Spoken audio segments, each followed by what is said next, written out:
Buenos días a todos y a todas. Bienvenidas al Espacio Bertelsmann. Hace 10 años, la Fundación lanzó el programa de orientación académico profesional en España. Hace 7 años empezamos una búsqueda internacional de buenas prácticas que nos llevó a conocer el modelo de los Gatsby Benchmark en el Reino Unido y los adaptamos al contexto español bajo el marco de calidad Excellent. Y hoy, 10 años después, estamos en un punto de inflexión. El objetivo ya no es adaptar un modelo al contexto español, el objetivo es que España sea un país de referencia en una orientación temprana, continuada y de calidad. Hemos recibido durante estos años el aprendizaje de colegas del Reino Unido, colegas de Hong Kong, de Noruega, de Francia, y creemos que con los actores que estáis hoy en la sala y todos aquellos que no han podido venir hoy, juntos podemos construir un modelo de excelencia en orientación. Así que bienvenidos, somos parte de un proceso colectivo. Empezamos la jornada con unas palabras de Asunción Manzanares, directora general de orientación a lo largo de la vida del Ministerio de Educación. Asun, por favor, cuando puedas.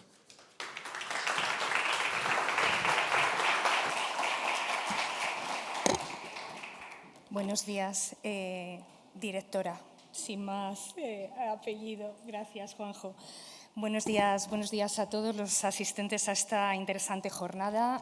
Sirvan mis primeras palabras para trasladarles el agradecimiento de la Secretaria General de Formación Profesional, Esther Monterrubio, por habernos invitado, Bertelsmann, a participar en esta jornada.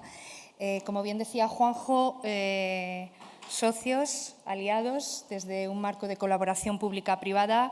Siempre que la agenda nos lo permite y el tema nos parece pertinente, el Ministerio trata de hacerse presente en este espacio y hoy se daban las dos circunstancias. La agenda lo permitía y el tema era bien interesante. Una vez más, Bertelsmann nos convoca a analizar y reflexionar sobre el sentido, la necesidad, la importancia de la orientación y cómo mejorar su prestación. Me vais a permitir, primero que os tutee y que haga el análisis ya de distintos eventos en los que hemos participado. Lo novedoso, tal vez en esta ocasión, es que la propuesta no es desde la visión del centro educativo, sino desde la política pública de orientación.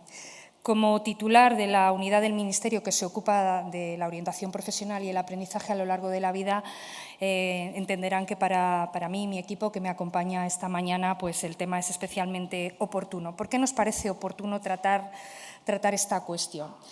Creo que somos un auditorio cualificado, preocupado e interesado por la orientación, compartimos esta preocupación y si hemos seguido la evolución no solo de la política pública en materia de orientación, sino de la disciplina científica y de la práctica profesional que está detrás, en los últimos 25 años pues sí que la orientación ha reforzado de manera importante su vínculo y consideración con las políticas públicas de educación, de formación, de empleo, de protección sociolaboral.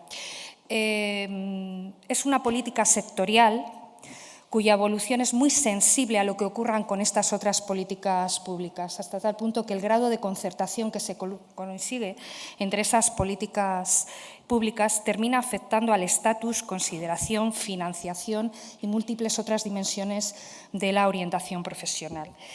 No sin dificultades, como creo que a todo el mundo no se le escapa.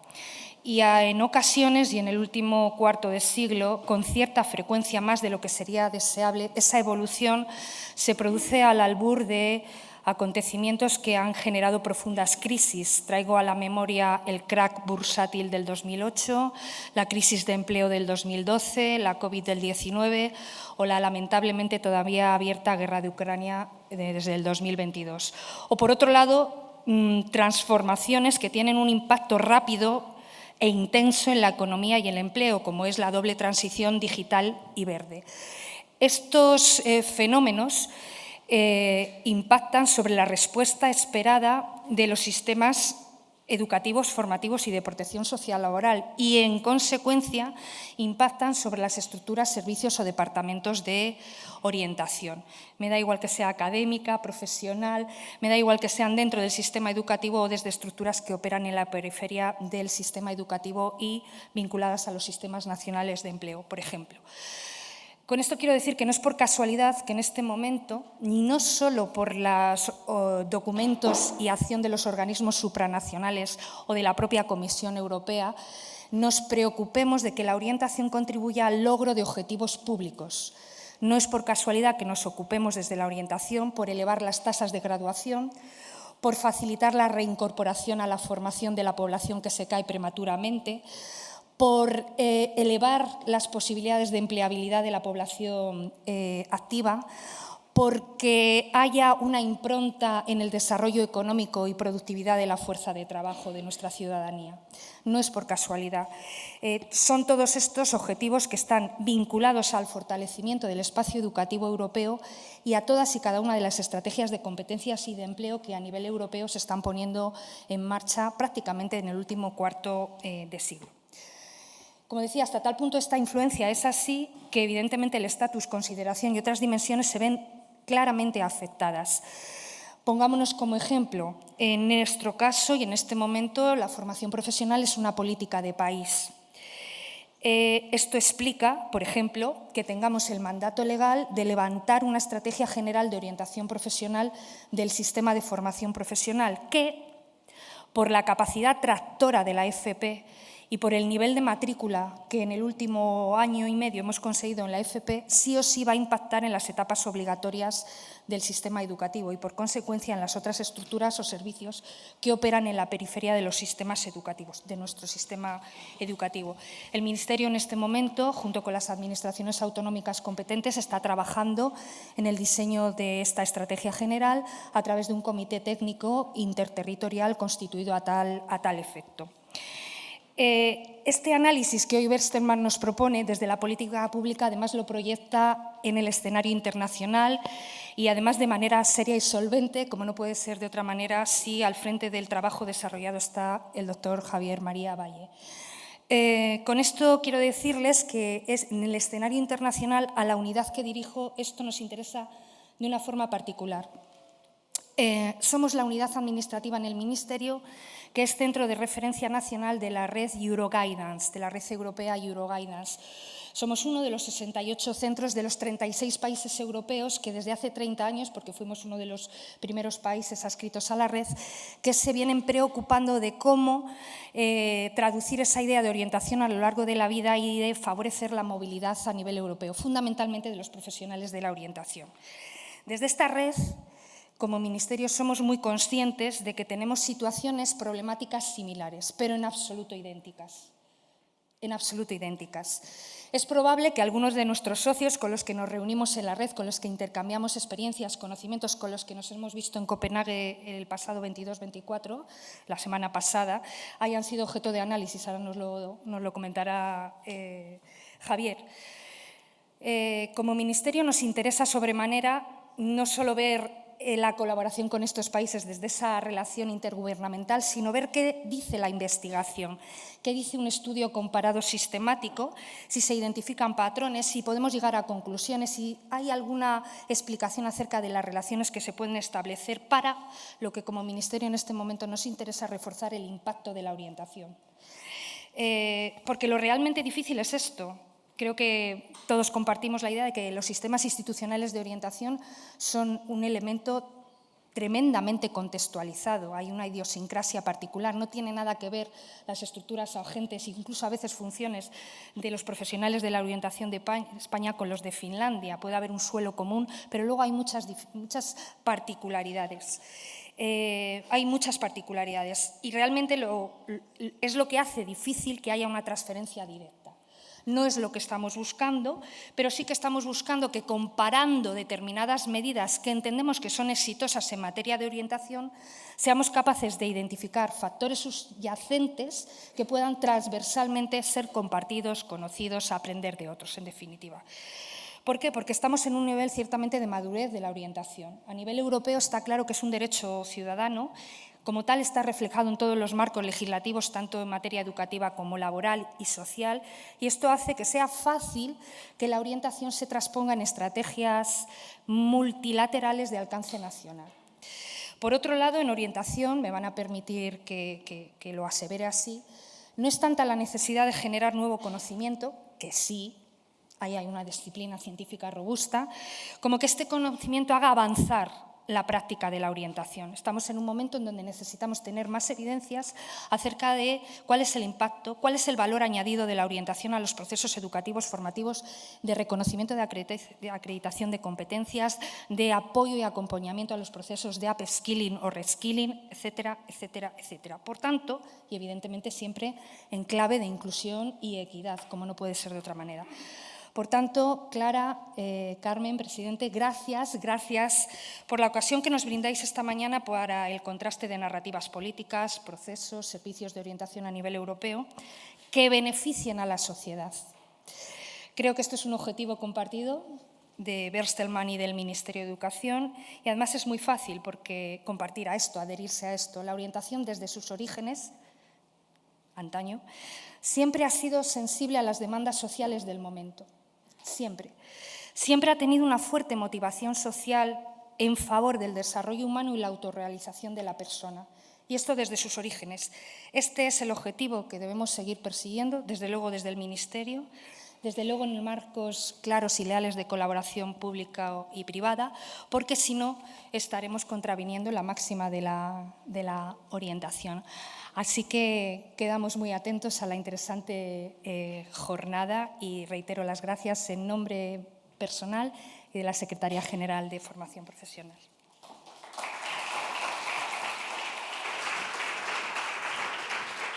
Muchas gracias, Asun. Y ahora damos la palabra a Bárbara Aquiles, responsable de la Oficina de Juventud de la Oficina del Parlamento Europeo en Madrid.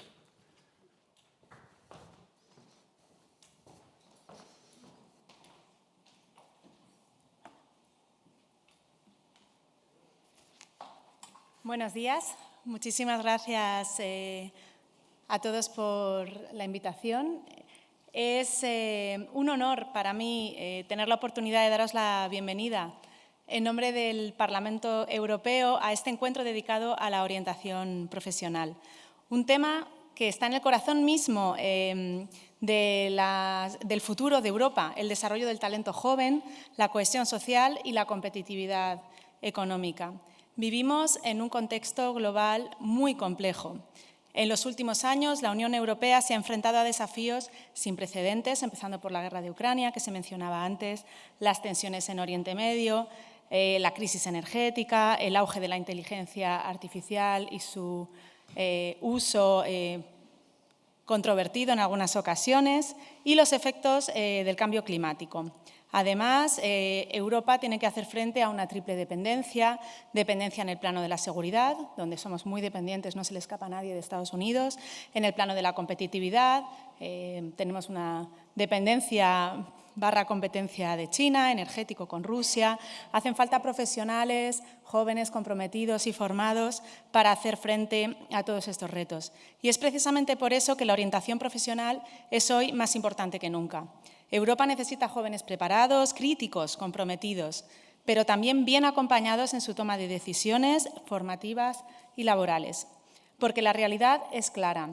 En España, el paro juvenil es prácticamente el doble de la media europea, donde se sitúa en torno al 14%. Detrás de estos porcentajes hay mucha incertidumbre y desánimo y a veces fuga de talento, desafortunadamente. Pero también hay mucho potencial, mucha creatividad y capacidad de innovación que debemos canalizar. Desde el Parlamento Europeo somos conscientes de esta responsabilidad. Por eso, en los últimos años se han impulsado diversas iniciativas legislativas y programas centrados en la juventud y en el empleo. Permítame mencionar algunas, como la Garantía Juvenil, el Cuerpo Europeo de Solidaridad, el programa Erasmus+, que entre 2021 y 2027 cuenta con un presupuesto récord de más de 26.000 millones de euros y que no solo financia la movilidad estudiantil, sino también prácticas, formación profesional y proyectos juveniles. Pero no se trata solo de programas. El Parlamento Europeo trabaja además en la revisión de la Estrategia Europea para la Juventud, que pone el acento en la inclusión social, la igualdad de oportunidades y la participación juvenil en la toma de decisiones. Queremos una Europa que escuche y ponga el poder, la capacidad de decisión en manos de sus jóvenes. Y esto incluye también a quienes aspiran a trabajar en las propias instituciones europeas. Cada año la Unión ofrece miles de oportunidades, no solo de prácticas, también laborales, tanto en el Parlamento como en la Comisión, en el resto de instituciones. Hay oposiciones al funcionariado europeo que a raíz del COVID han estado ligeramente congeladas, pero todos esperamos que ya a principios del año que viene vuelvan a abrirse esas oportunidades de opositar para ser funcionario europeo. Son caminos exigentes, pero abiertos a todas las personas con talento, independientemente de su origen o nivel socioeconómico. Porque una Europa fuerte es aquella en la que cada joven puede imaginarse un futuro dentro de ella. Por eso, espacios como este que organizamos hoy son tan valiosos. La Fundación Bertelsmann lleva años impulsando el diálogo entre instituciones, centros educativos y empresas para mejorar los sistemas de orientación en España y más allá.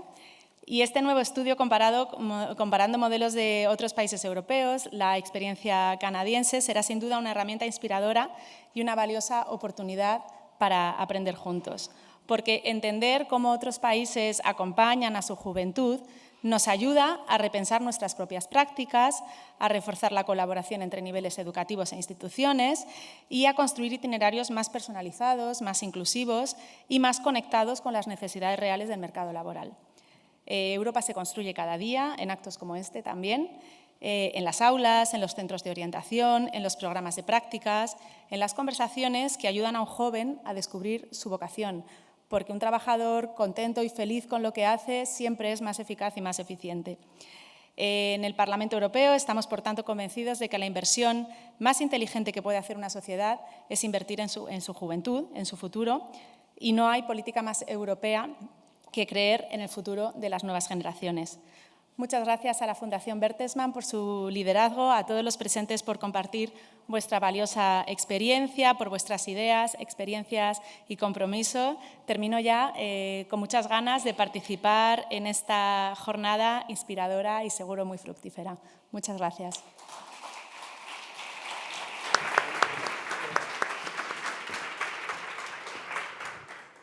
Muchas gracias, Bárbara, por tus palabras. Y ahora, mientras llega uno de los momentos clave del evento, mientras Javier prepara el ordenador, permitirme que os lo presente.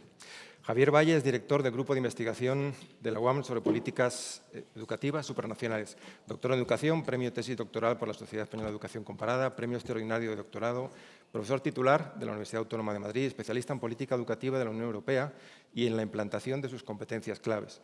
Director del Grupo de Investigación de la Universidad Autónoma de Madrid sobre Políticas Educativas Supranacionales y miembro de la Sociedad Española de Educación Comparada. Es asesor experto de Eurydice y director de la Journal of Supranational Policies of Education, miembro del Consejo Escolar de la Comunidad de Madrid y, además, fue galardonado en el año 2021 con la exaltación al mérito educativo. Javier, bienvenido. Muchísimas gracias. Gracias.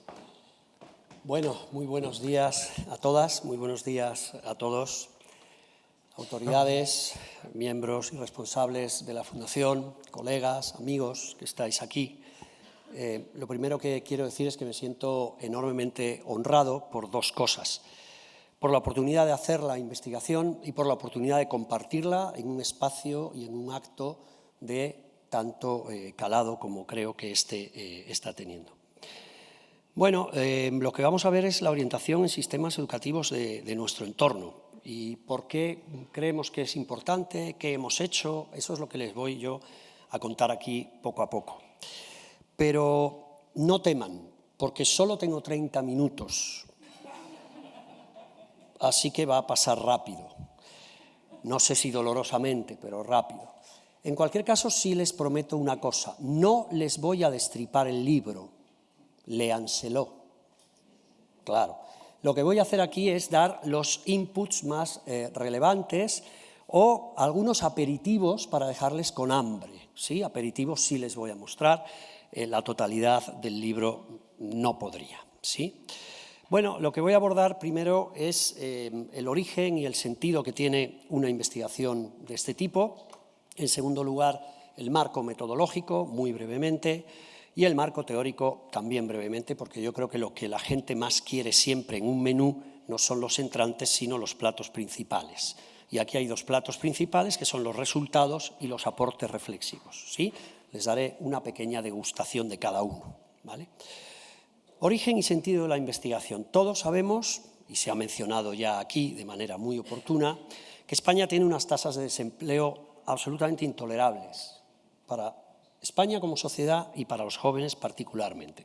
Los gráficos van a pasar rápido, los tienen ustedes en el libro, quédense solo con la idea, ¿sí? Pero si triste es el resultado del desempleo en España, gravísimo es el asunto del abandono escolar temprano. Se ha trabajado mucho, se ha trabajado bien, no verán nunca en mí pesimismo educativo en España. Tenemos un gran profesorado, tenemos una estructura educativa, yo creo, sólida y solvente, y hemos reducido muchísimo nuestro abandono escolar temprano.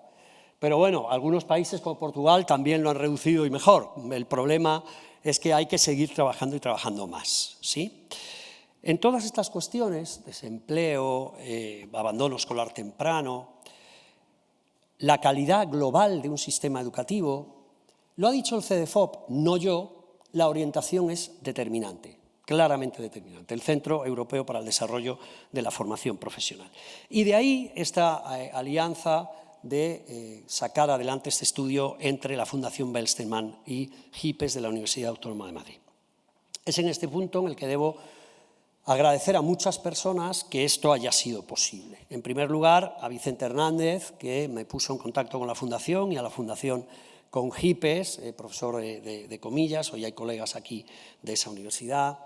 Muy especialmente a todo el equipo de la Fundación Bertelsmann, que ha trabajado muchísimo en este estudio. Quiero nombrar a Juan José Juárez y a Carolina Pérez, que han estado muy encima de la edición, y a todo el Departamento de Comunicación y de Marketing. Y, por supuesto, a mi equipo de HIPES, que ha hecho esta investigación. En este caso, María Matarranz, Pedro Sauras, que está aquí con nosotros, Jocelyn Paredes, que también nos acompaña. Ellos son los verdaderos artífices del trabajo. Yo he dirigido, y ya saben ustedes que a veces dirigir pues es, bueno, decir que todo vaya bien, que nadie meta mucho la pata. La responsabilidad es de ellos.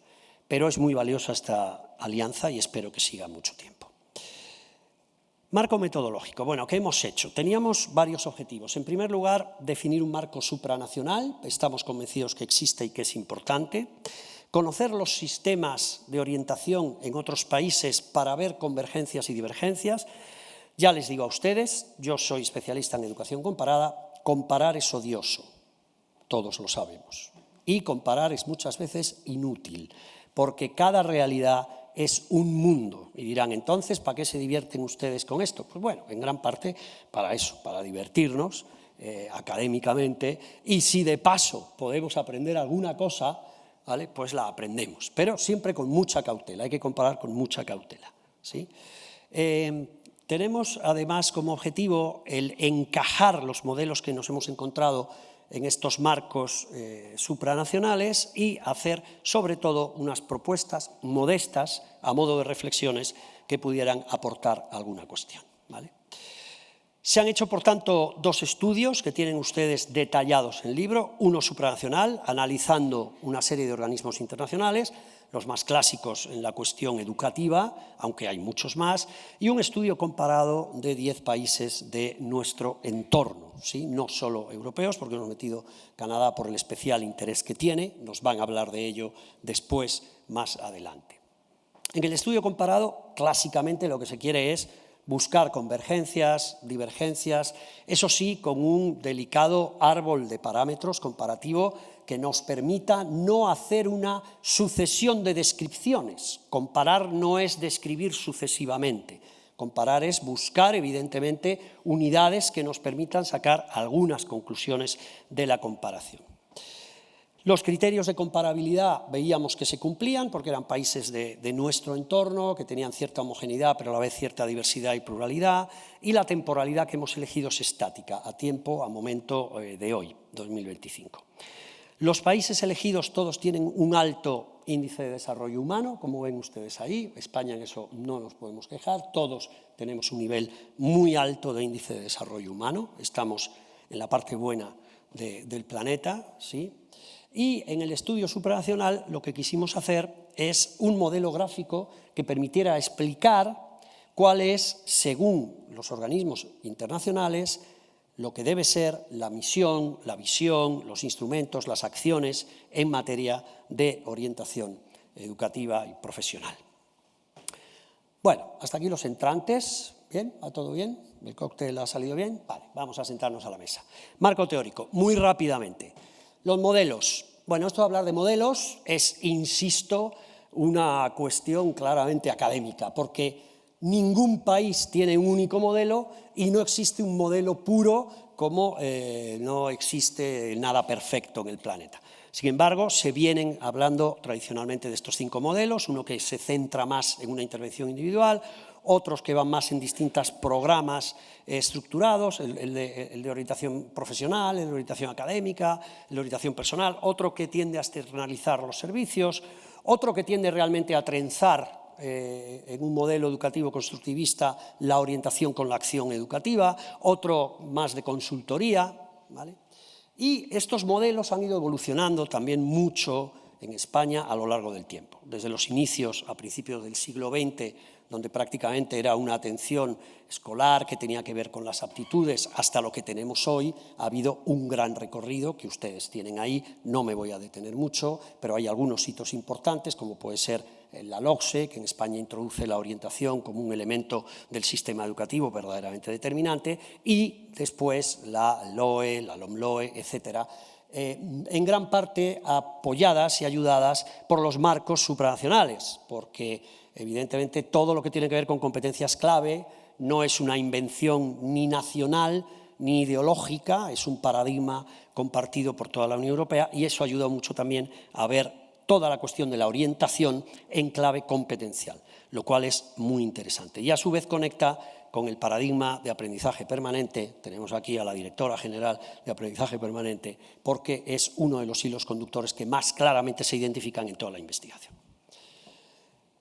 Actualmente estamos en un momento en que se cruzan los servicios de orientación, los servicios educativos y los servicios de empleo. Creo que estamos en el momento adecuado, en la encrucijada clave de la historia, y que desde esos distintos elementos o instancias se puede construir una orientación muchísimo más poderosa. Yo no voy a hacer aquí un alarde de qué sirve la educación supranacional. Para muchos está denostada, pero yo, como director de un grupo de investigación en educación supranacional, sí les digo que yo creo que el que no lo está viendo venir se equivoca, en mi modesta opinión. Creo que es evidente hace muchísimos años, lo decía Stephen Ball hace mucho, que la unidad del Estado-nación no vale ya por sí sola ni para comprender los procesos complejos sociales, ni para establecer políticas educativas que respondan a esos procesos sociales. Por tanto, la supranacionalidad es un elemento clave a la hora de acercarse a cualquier problema, y a este también, porque a este le afectan, como ha dicho muy bien Asunción Manzanares, la directora general, muchísimos elementos de carácter global. En realidad, nos estamos moviendo ya hoy en una realidad educativa que, en mi modesta opinión, está dejando de ser solo nacional para ser global, pensando supranacionalmente y aplicándose en unidades pequeñas, descentralizadas, como nos enseñan los Länder alemanes o los distintos estados de Canadá. En ese sentido, creemos que es útil analizar los organismos internacionales de educación.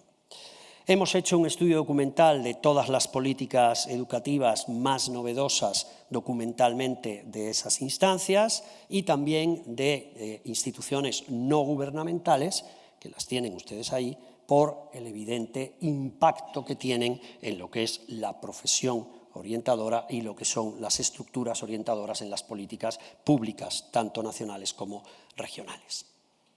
Bien, vamos con algunos resultados.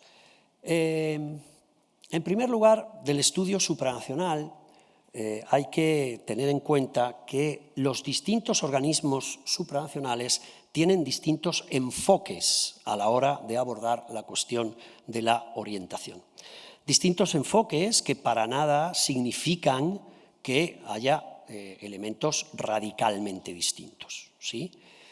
Lo que ocurre es que el énfasis se coloca en algunos o en otros aspectos. Así, por ejemplo, la Unión Europea claramente tiene el enfoque de ciudadanía europea, de consolidar un espacio europeo, no sin dificultades, si me permiten, creo que más por resistencias del Estado-nación que por lo que sería deseable desde las instancias europeas, claramente, en general.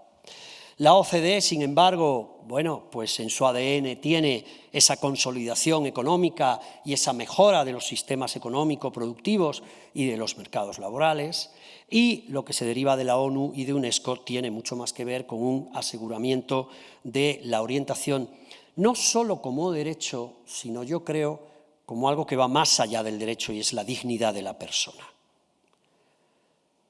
Se reconocen derechos porque tenemos dignidad. No nos da la dignidad a las personas el tener o no tener derechos. La dignidad la tenemos sí o sí. Desde este planteamiento es desde el que más se mueve la UNESCO. La orientación como la educación, por supuesto, es un derecho, pero antes que nada y más que nada y por encima de todo es una cuestión de dignidad. Los enfoques son distintos, porque evidentemente el empeño que hay que poner políticamente en un enfoque o en otro no tiene absolutamente nada que ver.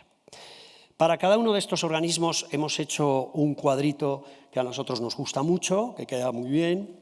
De nuevo agradecemos enormemente también el trabajo de maquetación y de edición de la Fundación Bertelsmann. Y bueno, pues yo no puedo detenerme en cada cuadrito de cada organismo internacional, porque evidentemente me quedan 15 minutos y prometo acabar cuando ese reloj marque las 00. Sí quiero que destaquen alguna cosa, que efectivamente si ustedes van comparando los cuadritos, el de Europa, el de UNESCO, el de la OCDE, no les voy a dar tiempo a hacerlo, solo les pido que se fijen en una casilla, solo en una. ¿Estoy yendo hacia atrás? No, estoy yendo hacia adelante, perdónenme. Solo les pido que se fijen en una casilla. Ahora estoy yendo hacia atrás, disculpas. En la casilla que pone paradigma educativo. Aprendizaje permanente, lifelong learning. Está abajo. ¿Sí? Directora General de Aprendizaje Permanente, es lo que hay que hacer. O sea, es lo que hay que hacer. Esto es evidente. La orientación, más allá de finalidades o intereses distintos de los distintos organismos, se ve claramente como un continuo a lo largo de toda la vida. Y no podemos separar una orientación profesional, una orientación para el empleo, una orientación laboral, una orientación en la primaria. La orientación es un continuo en el que el sujeto se tiene que considerar permanentemente acompañado en su proceso permanente de aprendizaje. ¿Sí? Bueno, de las misiones ya más o menos les he contado alguna cosa. Con respecto a los resultados del estudio comparado. Tenemos muchos más parámetros en el libro, por eso les invito a que miren el proceso también de reflexión entre los parámetros originales y los que al final quedaron, pero realmente creemos que del análisis la estructura, la arquitectura comparativa que ha quedado es la más significativa. Es más sencilla, no por eso deja de ser de enjundia, es sencilla pero no simple, ¿sí? En la parte que tiene que ver con todo lo socioeconómico, hemos analizado los gastos públicos en el primer ciclo de la enseñanza secundaria, elemento fundamental y momento de tránsito orientador fundamental. El Cine 2 es considerado por el estudio uno de los focos principales, por el tránsito, sobre todo la salida de la obligatoria a lo que ya no es obligatorio, lo cual es un punto importantísimo, ¿sí? Las tasas de desempleo, lo hemos comentado antes, sobre todo de personas que tienen educación intermedia y educación avanzada y educación básica en España son absolutamente intolerables y esto yo creo que hay que hacérselo mirar, y el abandono escolar temprano, como ya les dijimos. Pasando a los parámetros que tienen que ver con la estructura de orientación, insisto en repetir que nos hemos basado en lo documental, que el que compara interpreta, ¿vale? Por tanto, es una interpretación libre, como la de un músico de una partitura, que en algunos momentos hace algunas cosas, y que no existe ningún modelo puro, ¿vale? Sí es verdad que los modelos se mueven en modelos más centrados en la orientación como anclada a lo educativo y otros más centrados en el mundo profesional.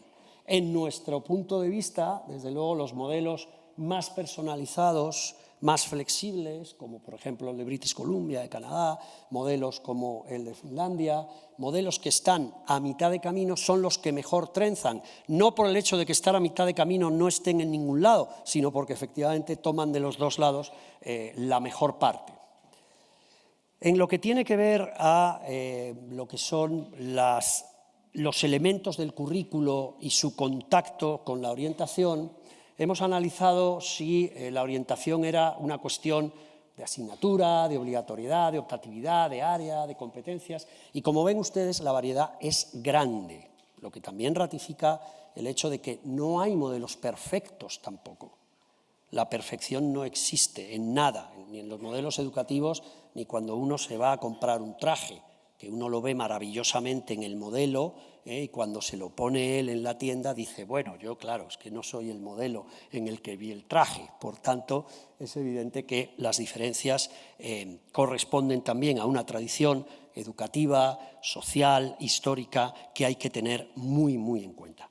Sin embargo, sí podemos ver, por ejemplo, algunos elementos que nos hacen pensar que en España, más allá de ser una competencia o de ser una asignatura optativa, quizá pudiéramos tener más peso también transversal, más peso en obligatoriedad, como tienen algunos otros países, ¿sí? Los resultados que tienen que ver con esto del currículo nos permiten ya apuntar algunos elementos para realizar tanto dentro como fuera del centro. Evidentemente, la orientación no puede estar solo ligada al fenómeno académico o profesional.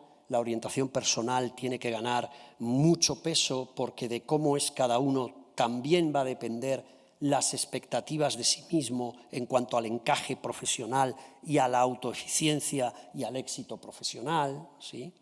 Hay que preparar más para el empleo. La escuela creo que está separada en gran parte en sus currículos de la realidad de las profesiones hoy en día. La cuestión tecnológica solo la punta del iceberg de este enorme desfase, pero hay mucho más. Les puedo asegurar que últimamente es lo que tiene ser padre de un niño de sexto de primaria y otro de primero de la ESO. Ves cosas en los currículos y en los libros que verdaderamente dices, esto hay que darle una vuelta. Y darle una vuelta orientadora al currículo no es cambiar solo la orientación, es que el currículo sea en sí mismo orientador, que el currículo sea orientador.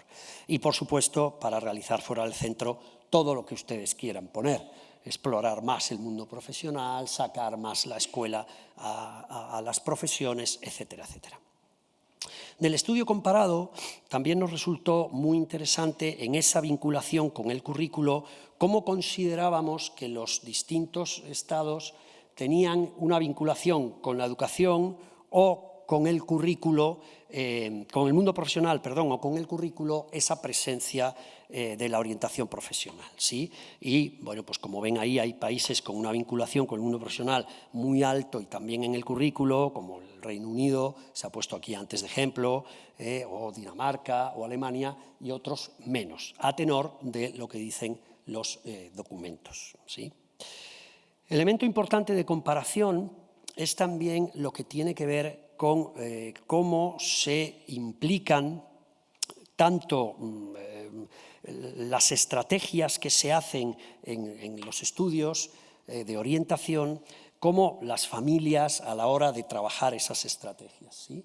Y bueno, pues yo creo que España, y también lo digo un poco con cierto dolor, tendríamos que mejorar mucho más la implicación familiar. Insisto que el contexto marca, porque hay países donde si un padre tiene una reunión con su cole, el empresario, el empleador está obligado a darle la tarde para que vaya a esa reunión con los padres. Aquí conciliar está muy en la retórica, pero muy poco en la realidad en general. Bueno, como ven ahí, para mí el país estrella ahí es Finlandia, que hace de todo y cada 2 por 3. Insisto, los países no son los mismos. Ellos son vikingos, de tradición vikinga, muy comunitaria, muy localistas. La escuela es de la familia y de la comunidad local. Aquí, bueno, tenemos otras visiones, ¿no?, más estatalistas de la educación, modelo napoleónico, el modelo francés. y lo vemos de otra manera, ¿no? Bien, otro elemento tiene que ver con la evaluación de la orientación como un elemento importante para la mejora, ¿sí? Ahí ven que Alemania y España las tenemos vacías por la dificultad también de extraer una información de carácter nacional, cuando lo que pretendíamos era ver si había una evaluación nacional y en qué características tenía, ¿no?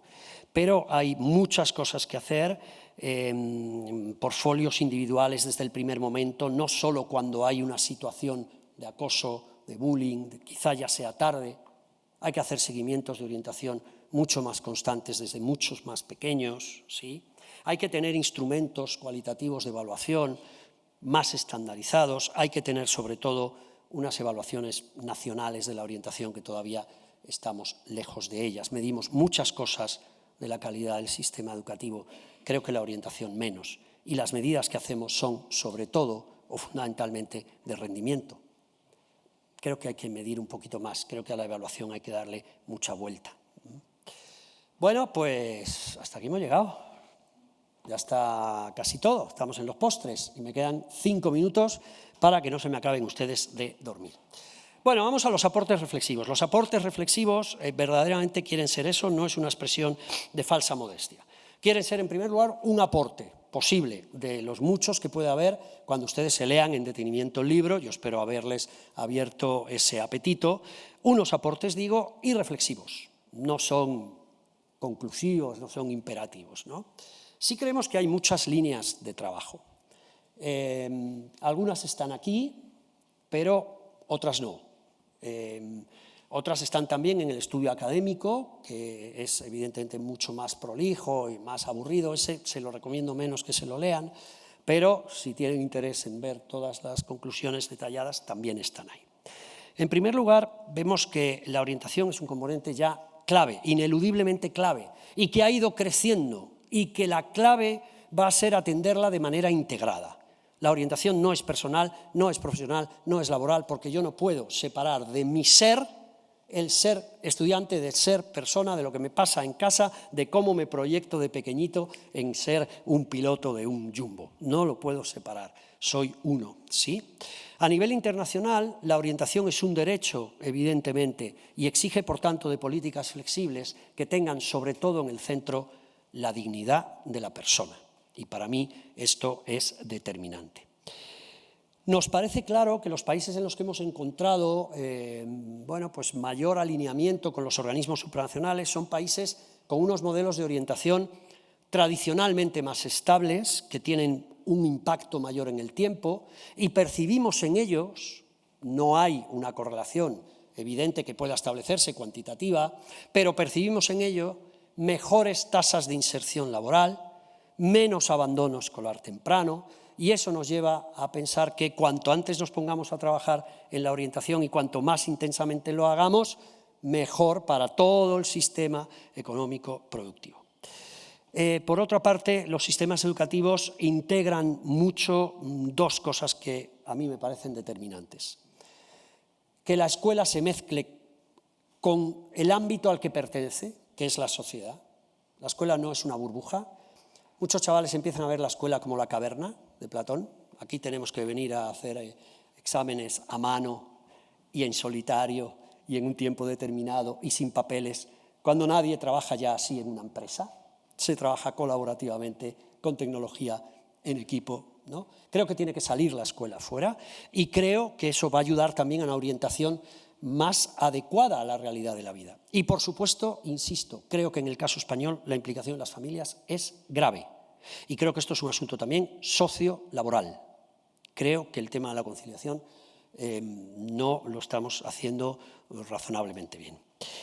Las conclusiones, al final, las hemos separado como en 3 grandes bloques: las que tienen que ver con el contexto nacional, las que tienen que ver con los centros y las que tienen que ver con las estructuras. Con el contexto nacional creo que hace falta mayor coordinación, y ahí llamo a Europa a una mayor coordinación y al Estado-Nación a coordinarse más y mejor. Las redes están bien. Creo que la política soft de los organismos supranacionales debe estar muy presente. Creo que la armonización hay que hacerla y entiendan armonización y no unificación.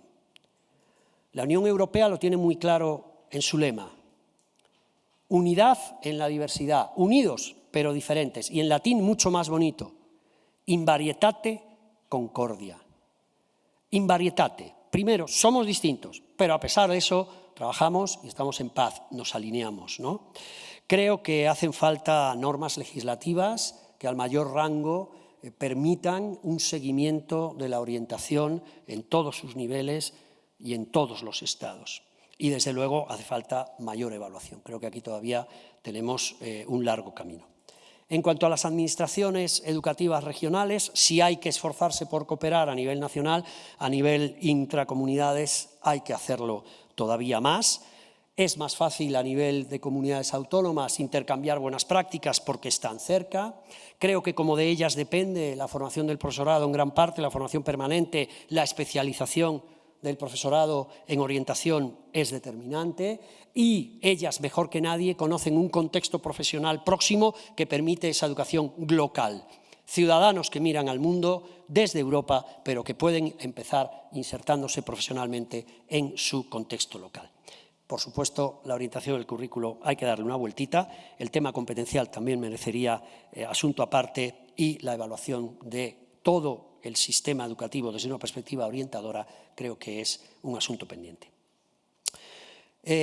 Por último, si nos vamos, me he ido aquí, no, bueno, les termino con la última que tiene que ver con la profesión docente, ¿sí?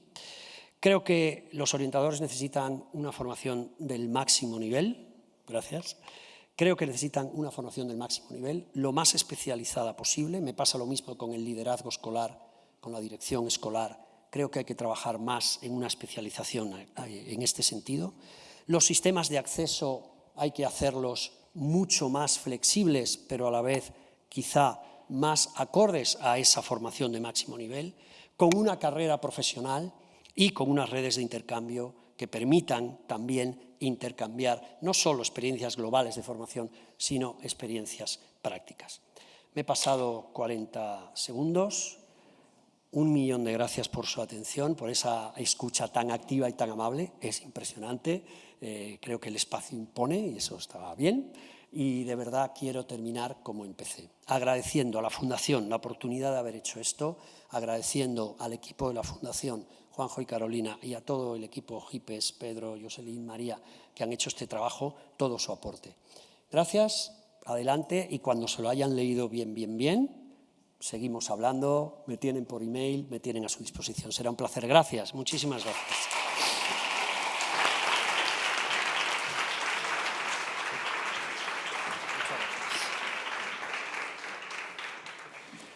Muchísimas gracias, Javier. No has defraudado en absoluto. Creo que has subido y has puesto el nivel de la reflexión donde queríamos.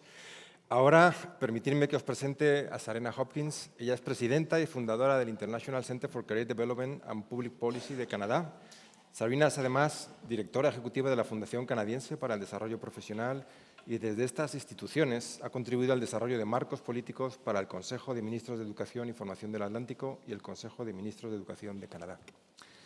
También ha desempeñado funciones de asesora experta para el Consejo de Información sobre el Mercado Laboral del Foro de Ministros del Mercado Laboral y es directora ejecutiva y fundadora del Consejo Canadiense para el Desarrollo Profesional. Sarina, thank you so much for joining us. The floor is yours. Thank you. Gracias. Buenos días. Estoy muy feliz de estar aquí en su hermoso país, en esta hermosa ciudad, para explorar este tema tan importante que es la educación y orientación profesional. Aunque estudié español como asignatura optativa en el instituto y recuerdo muchas palabras, sin el traductor Google ya no soy capaz de unir estas palabras en frases comprensibles, por lo que lamentablemente tengo que impartir esta sesión en inglés.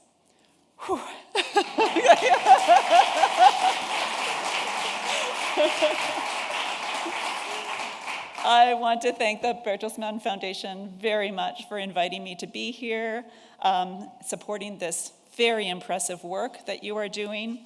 I want to thank Javier for providing us with such a beautiful buffet, starting with the cocktail and going all the way to dessert. And of course, I want to thank all of you for your interest in this very, very important topic. I've been asked to share some experiences from Canada, which I'm very happy to do, and I'll be interspersing a little bit of international perspectives as well. So I've included on this opening slide some very Canadian images, including my hometown, which is the one in the middle, where you see we have the longest skating rink in the world. We have a canal that runs through our city, and you can skate for kilometers and kilometers and kilometers. So I invite each and every one of you to come and visit Canada someday and enjoy all that it has to offer, all of our hospitality, just as I am very much enjoying being here in your beautiful country. So in research and development, we are always urged to start with the end in mind.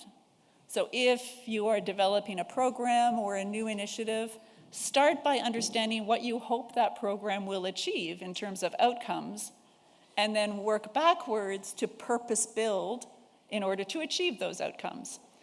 The same is true in program evaluation.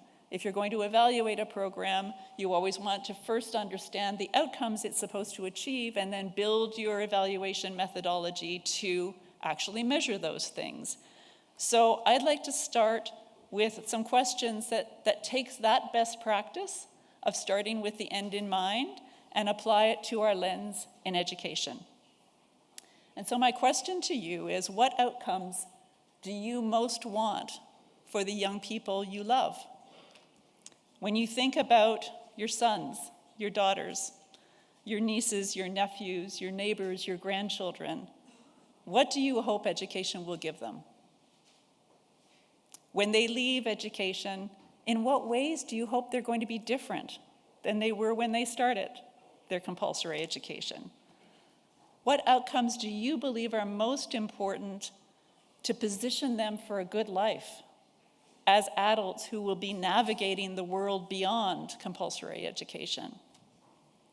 I believe that these are universally important questions, and they are questions that should be considered by policymakers, by funders, by administrators, educators, counselors, and by all of us as parents and aunts and uncles and neighbors and grandparents.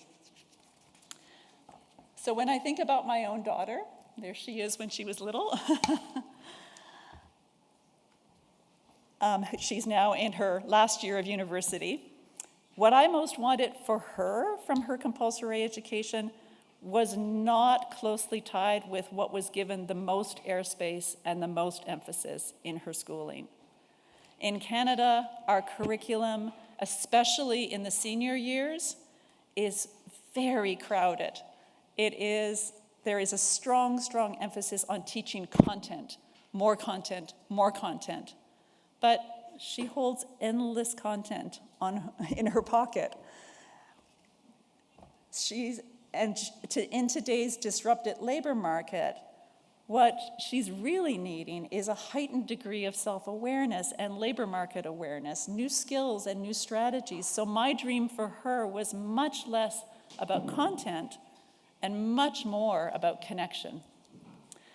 I think that educational systems that are based on consumption, based on more and more and more content, are really being challenged, certainly in Canada and internationally.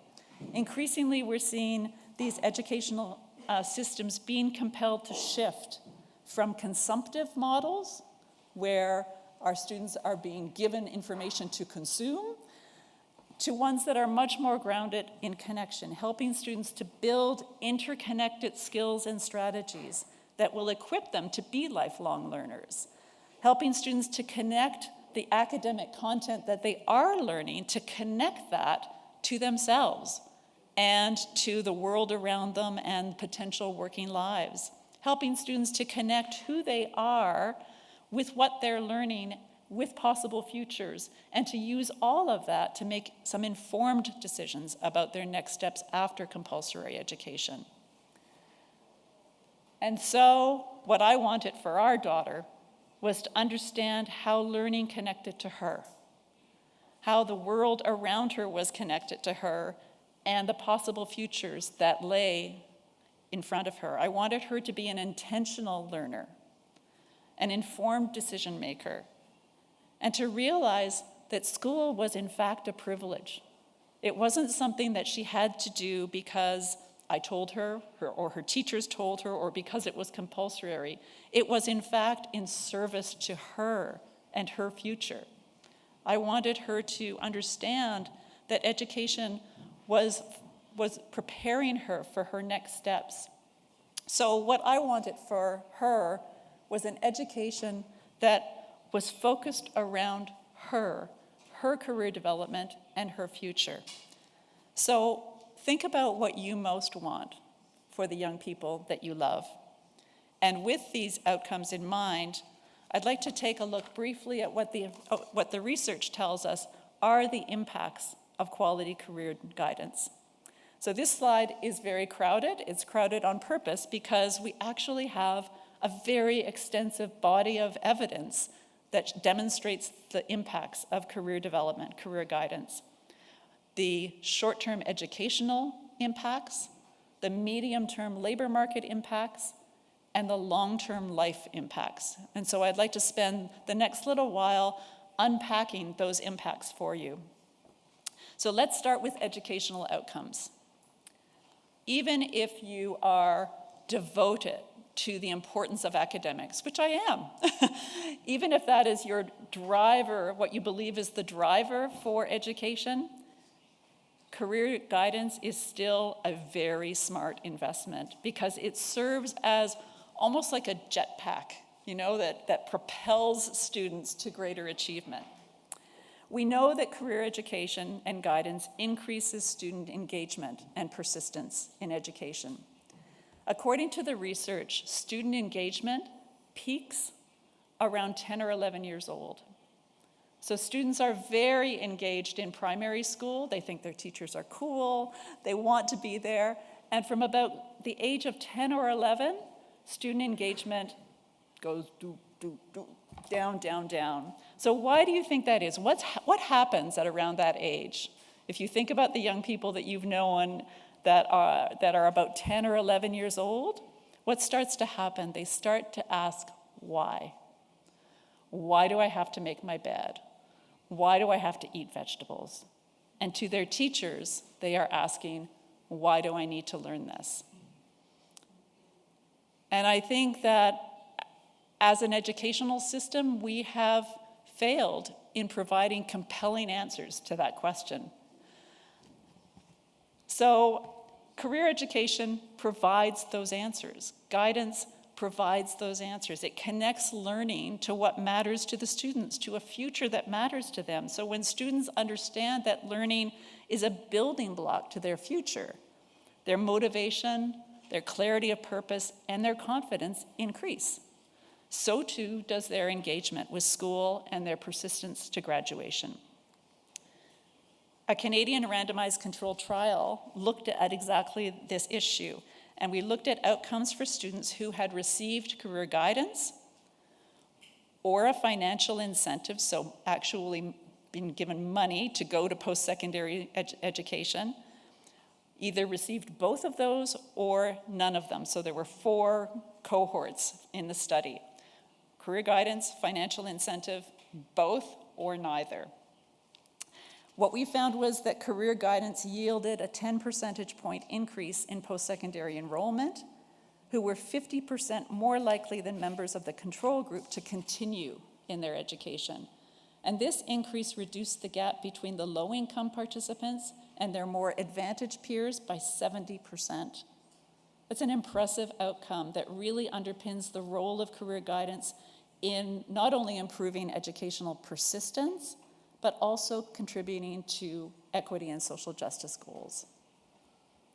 It's worth noting that once a student is disengaged, so once a student has become NEET or has dropped out, curriculum is not going to re-engage them. Curriculum is not going to reignite the spark in them that makes them want to go back to education. They need something that reaches them as a person, and that glimmer, when it is almost extinguished, curriculum is not going to reignite it. Career development can. We know that quality career education and guidance also contributes to better performance in schools. Once students understand why they're learning, they're no longer in school just to please others. They are there because they understand that it's advancing their own goals and aspirations. And the result is better grades. A student who understands that compulsory education is connected to the real world that they're going to live and work in, and that it is a stepping stone to their future, that is a student who is invested in excelling in school. We know that career education and guidance results in more skilled graduates. Keeping up with technical skill requirements is a bit of a losing battle in this labor market. Technical skill requirements are changing so rapidly that our education system is having a very hard time keeping up. So increasingly, we're recognizing the need for foundational skills that cut across occupations, that position students to be lifelong learners and position them to know how to navigate within a labor market, no matter what job they're doing. And so in Canada, we've adopted, this is the model that we have adopted, it's called the Skills for Success, and you'll see it includes things like literacy and numeracy, but also includes those broader foundational skills that really help people to learn well and to work effectively, regardless of their occupation. So the trick, however, is that these skills are rarely taught through traditional pedagogy. You can't sit somebody down and teach them in a traditional way how to be a good communicator. They are developed in context, through application, through practice. And again, we know from the research that quality career guidance is an effective and efficient way to actually help foster the development of these incredibly vital skills that, at least in Canada, what employers tell us, that these are the skills that they're looking for, because the technical skills, they can train, they can deal with those because they're changing all the time anyways, but those foundational skills are critical. In a recent study, we tracked changes in participants' mastery across all of these skills for success. It was a career development program that the intended outcome was actually not skill development. It was we had built the program to achieve a variety of other outcomes, but to our surprise, what we saw were significant growth across all of the skills for success, including, surprisingly to us, literacy and numeracy, in a way that was garnering bigger skills development than some of the programs that were specifically intended to build these skills. So career development is a really strong investment if you're interested in skills development. So now let's look at some of the medium and longer term labor market outcomes. Not surprisingly, quality career guidance improves employment outcomes for students, especially those who are most at risk of not succeeding in entering or being able to navigate across the labor market. According to the OECD, students vary considerably in the extent to which they can visualize and plan for their future, with the most disadvantaged being the most at risk. And schools really can democratize opportunity by ensuring access to career education, helping all students to navigate their paths through education and beyond into and across the world of work. So our research suggests that career development strategies make a significant positive impact on employment, particularly for those who are marginalized and distant from the labor market. We know that career guidance supports stronger workplace satisfaction and productivity. It helps students to discern among work options, making informed decisions based on alignment with self and the labor market. And when this happens, people are more likely to be productive and happy workers, which in turn creates more happy and prosperous workplaces and stronger economies. So a recent study showed that when they looked at a whole range of factors, career development in the workplace was actually the #1 contributor to decreasing churn and turnover and increasing retention in the workplace. We know that career guidance leads to higher earnings. Economist Laisha Renee followed the money trail, the statistics, for students who had participated in the longitudinal study that I referenced earlier. So now these students who had received career guidance or financial aid were followed 10, 12 years later, and so now they're about 28, 29 years old. And she found that access to career guidance in their compulsory years not only reduced disparities in progression to higher education for at-risk students particularly, interestingly enough, more than financial aid did. So these were students who came from low socioeconomic households where finances were a barrier to post-secondary, and yet career guidance was a stronger impact on their going to post-secondary higher education and staying in higher education than financial aid.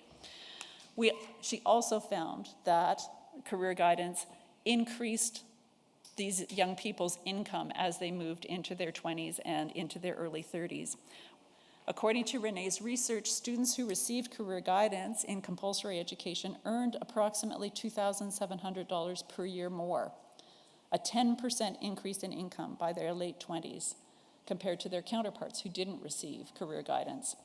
This nets a benefit of $50,000 per student from higher income and tax revenues.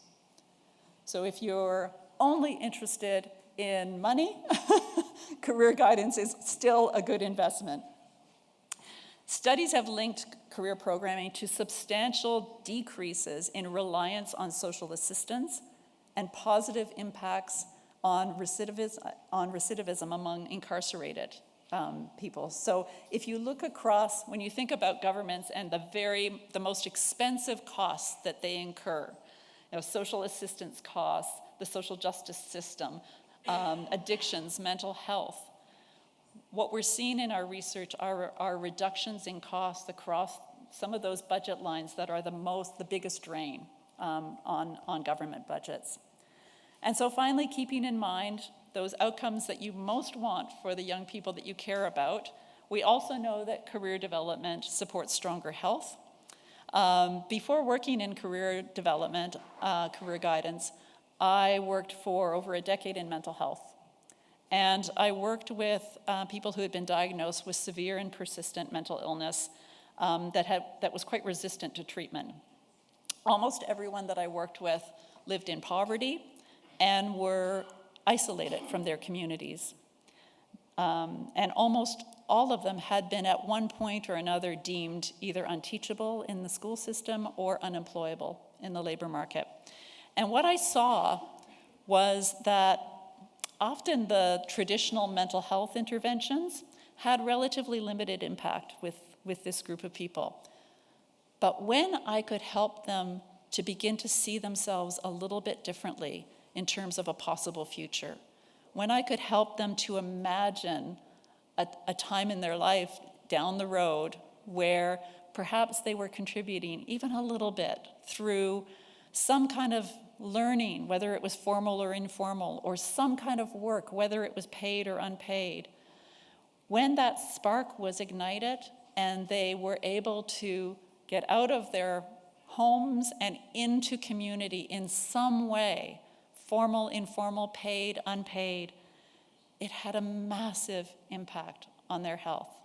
It didn't change their diagnosis. They still had a mental illness, and it was still at times debilitating, but their quality of life improved immensely. They were now, sometimes were able to alleviate some of the most extreme impacts of poverty because they were working a little bit. They were connected to people in ways that just wasn't so before when they were feeling so isolated. And importantly, it began to shift how they saw themselves. People who struggle with mental illness often see themselves as just a burden to society. And being able to shift that a little bit and see themselves as a contributor as well had a massive impact on their overall health and their quality of life. And all of a sudden, I saw them starting to take better care of themselves physically, starting to eat better, starting to be in contact with people and be stimulated through those social contacts. And so Since then, I mean, that really was what brought me into the career development field. I saw that the impacts of a career intervention was, in fact, more powerful than many of the tailor-made mental health interventions that I was trained to deliver. So I started to get really curious about career development and moved into this field. And so at a time when youth mental health is such a top priority across so many departments, career guidance seems like an underutilized lever. And finally, closely tied to health is hope. I wish it wasn't true, but I suspect that each and every one of us in this room knows somebody who has lost hope. They may be at school or at work physically, but they are absent in every other way.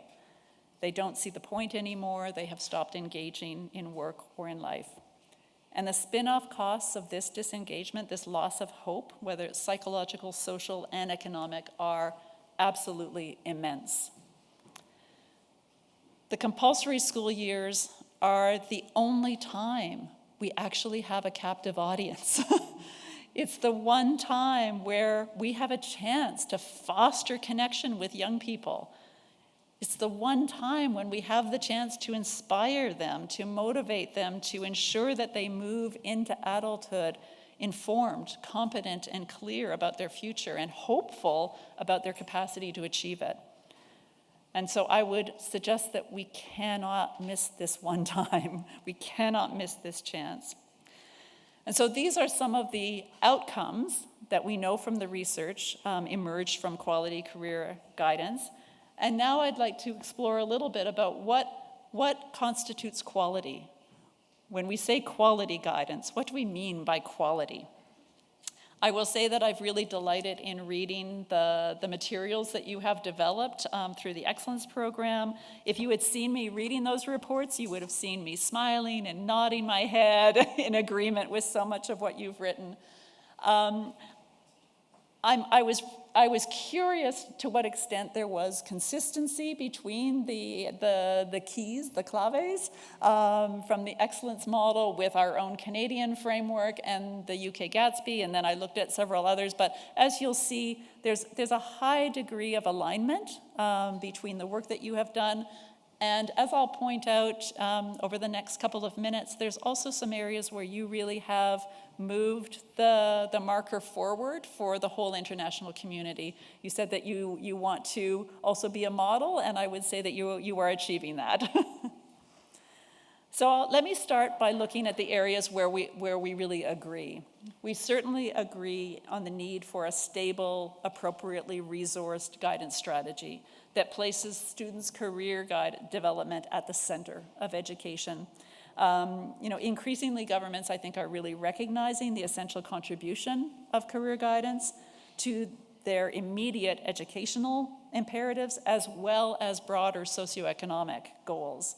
So in Canada, we've experimented with whole school approaches where it's everybody's job to attend to the career guidance of students, no matter what subject you're teaching. The understanding is that you're teaching it with an eye to how that subject connects to the student and connects to real-world opportunities in the labor market. In our experience in Canada, achieving this requires both a top-down and a bottom-up approach. So absolutely, it's important that there be strong policy and that policy be clearly embedded and a legislated right. But policy alone is not the full answer. There also has to be support from the ground up. There has to be an emphasis on implementation and supporting those on the front lines of education in actually implementing the policy. So in our experience, it's absolutely critical to be both top-down and bottom-up. I think we agree very strongly in the need for a developmental and differentiated approach to guidance. We see it as lifelong, but what happens in guidance is not the same thing in primary as it is in middle school, as it is in secondary, as it is in adulthood. As a young child, guidance is critically important, but not to help them make decisions at this stage. At this stage, it's about broadening their horizons about what is possible. Often we work with young people who have limited role models of people who have worked in their lives. Perhaps neither parent works, perhaps they have limited exposure to people who work. So they might understand that opportunities for their future could include a teacher because they see teachers, maybe a doctor, maybe a social worker, maybe a police officer, but their view of the possible is very limited. And so in primary, the job of career guidance is to expand the art of the possible and expand their horizons around possible futures for themselves. And then, of course, it evolves, as they become more self-aware and able to look inward and understand who they are. Career guidance focuses more on that and ultimately starts to build toward their transition from compulsory education to the world beyond. We all agree on the importance of schools opening up their doors. Javier talked about that. Ensuring that students gain exposure to and experience in the world beyond the classroom.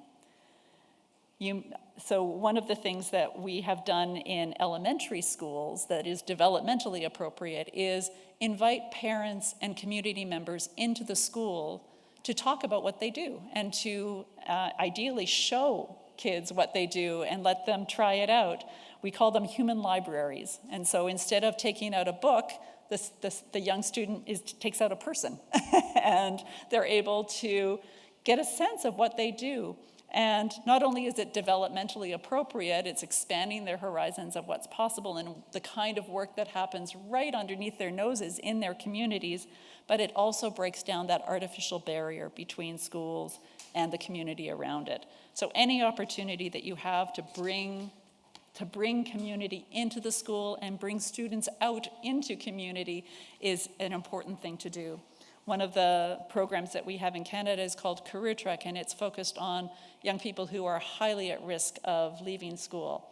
And every Saturday, they go and visit higher education campuses and workplaces. And so the little boy who thinks that he wants to be a vet, he actually goes into an animal surgery and faints at the sight of blood and realizes that that's not for him. And the little girl who wants to be an engineer all of a sudden is talking with other young women who are engineers and getting a color commentary on what it's really like to be a woman in engineering. And these kinds of interactions, and importantly, the relationships that get fostered through them, are so vital in breaking down those walls between schools and the world that young people are inevitably going to be moving into after school. It's also worth considering where we see some subtle differences between your claves, your keys, and some of the other international models. So I strongly, strongly support your emphasis on strategical and operational coordination. That did not appear in our framework, and it didn't appear in Gatsby or frankly any of the others that I looked at. We have a system not unlike yours. You have 17 regions. I think we have 13. So 13 different governments, 13 different educational systems with different rules and different standards. And that's not to mention, partners in municipalities, in school boards, in professional associations, in unions, and there's a myriad of interest holders when it comes to supporting the future of young people, and coordination is critically, critically important. I also note that you have a strong emphasis on family engagement, which again did not appear in either our framework, I wish it did, or the Gatsby. In one of the randomized control trial that I talked about, one of the career interventions was geared not just to the student, but also to their parent or guardian. And so they participated in the career education workshop with the students and also had some support independently themselves. We have made many, many attempts to engage parents over the years, and many of them have failed, to be honest. And it's a strange thing because, any of you who are parents in the room, you know that you want more than anything else for your young person to succeed and be supported. And yet, it's a struggle. So I think the things that we have learned on this front is start early, where all of us as moms and dads are at the school picking up our kids in primary, and we're talking with the teachers, and we're much more present in the school in the early years. And so to start engaging parents early, and then don't lose them along the way is something that has worked for us. I would say look for existing structures. In Canada, we have parent councils. I don't know if you have that here, but anywhere where you can connect with parents where they already are gathering, and keep the ask simple. Like the Human Library was very simple. Just come and talk about what you do. In Canada, we have put a bit stronger emphasis. I read it in the report, for sure, it's there. But anywhere where you can connect skill development with curriculum, and make it clear that career development is skill development. That has been a help for us. And we've put a lot more emphasis on training those that are delivering. It's not enough to be trained broadly as a counselor. Career development is a unique and distinct area of expertise, and training specifically in career development, in our experience, is critically important.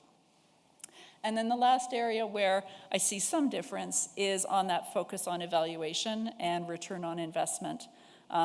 It is an area that we have placed a lot of emphasis in Canada. And, I would say that it has enabled us to make strong cases to our governments around the return on investment of quality career guidance. And I think it's always important to ask the question, not only what is the cost of investing in career guidance? I think we also have to ask ourselves, what is the cost of not investing in career guidance? And so, given all the evidence, we've got a big body of evidence here. Given all of that evidence, why is it not the center of education? Why is it not the biggest driver in education? Well, I would say in short, because change is hard. And the system has done things the same way for a long time, and it's hard to change systems, especially enormous, seemingly immovable systems like education. So if part of your role is trying to advance career education and guidance in your country, which I would say is a very noble and important mission, I would just leave you with a few final thoughts from our experience in Canada. The first is that every relationship matters. We had the opportunity to develop the benchmarks for career education in Canada. The only reason we were invited to do that really was that we had created a very strong relationship with a teacher, a classroom teacher. And she went on to become a counselor, and then she went on to be an advisor to the minister, and then she went on to be the head of the secretariat for the Council of Ministers. And she believed in career guidance because of the relationship that had been cultivated there, and made career guidance the key priority for the council. And so every relationship matters. I would say build your evidence and make the financial case. When we have numbers, when we're able to say we have demonstrated proof that career guidance has saved your regional government $20 million in the last 2 years, that opens doors. It opens doors to meetings that would not otherwise be opened. Once you get in, you're telling the stories of the impact of career guidance. Numbers don't matter so much once you're in the door, but they do matter to get in the door in the first place. I would say come with solutions, not problems. Policymakers, funders, politicians, let's face it, all of us, we have more than enough problems on our desk. They know the problems. What we need to do is bring them solutions. And I would say be prepared for the long game. So many of the things that we're now seeing happening in Canada were seeds that we planted 20 years ago, 15 years ago. It is a long game, and it takes time. And I will leave you with my last final thought, is that I would encourage you to know that every investment of time, energy, or if you are a politician or a funder of money, every single euro you invest in career guidance is a wise investment that will have a multiplier effect on the young people that you love, on your families, on your community, and on your country. So with that, I say muchas gracias.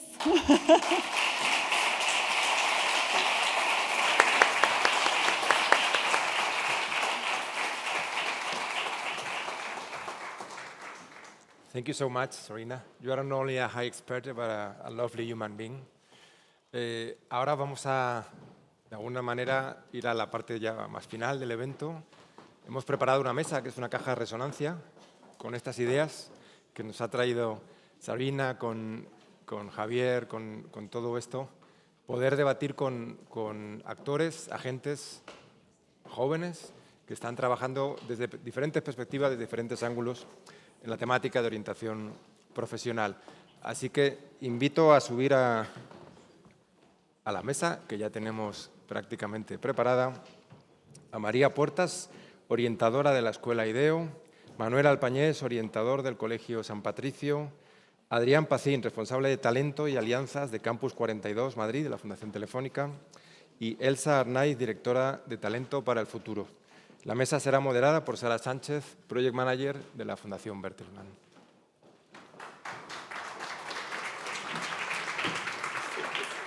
Sobre una silla. Bueno, creo que no hay ningún invitado más que nos falte. Bueno, buenos días a todos y a todas. Hemos llegado al postre y os aseguro que es un postre muy ligero, variado y muy equilibrado. Voy a profundizar un pelín más en explicaros quiénes son las personas que están aquí sentadas y, como decía Juanjo, la intención con esta mesa es rescatar algunas de las ideas, de los datos, de la información que han salido previamente y abordarla desde distintas perspectivas. María Puertas es doctoranda en Educación en la Universidad Autónoma de Madrid, donde investiga los discursos digitales de adolescentes y la educación crítica, es psicopedagoga, es orientadora y tiene mucha experiencia en centros educativos y proyectos europeos. Manuel Alpañés es licenciado en Psicología por la Universidad Autónoma, orientador en el Colegio San Patricio desde hace más de una década y sabemos que es uno de estos champions que se encarga de definir y desarrollar la orientación dentro del centro. Adrián Pacín es responsable de Talento y Alianzas en Campus 42 de Fundación Telefónica, donde conecta a los estudiantes con el ecosistema empresarial y digital, y es especialista en orientación profesional, emprendimiento e innovación, también con muchos años de experiencia. Y Elsa Arnaiz es presidenta de Talento para el Futuro, la primera plataforma de empoderamiento político de la juventud, también es profesora en la universidad y es asesora en la Alianza Mundial para la Educación. Bienvenidos y bienvenidas a todas. Gracias. Gracias. Vamos haciendo una ronda de preguntas y tomando como referencia pues, las conclusiones y los datos que nos daba Javier. Bueno, ya hemos visto que hay muchos modelos, por llamarlo de alguna manera, ninguno es perfecto, pero centrándonos en el español sí que hemos visto que la orientación aparece de manera muy intensa en la etapa secundaria. ¿Qué recursos, María, qué recursos, medidas crees que serían necesarios para ampliar este enfoque y que los estudiantes sigan acompañados al dejar el instituto?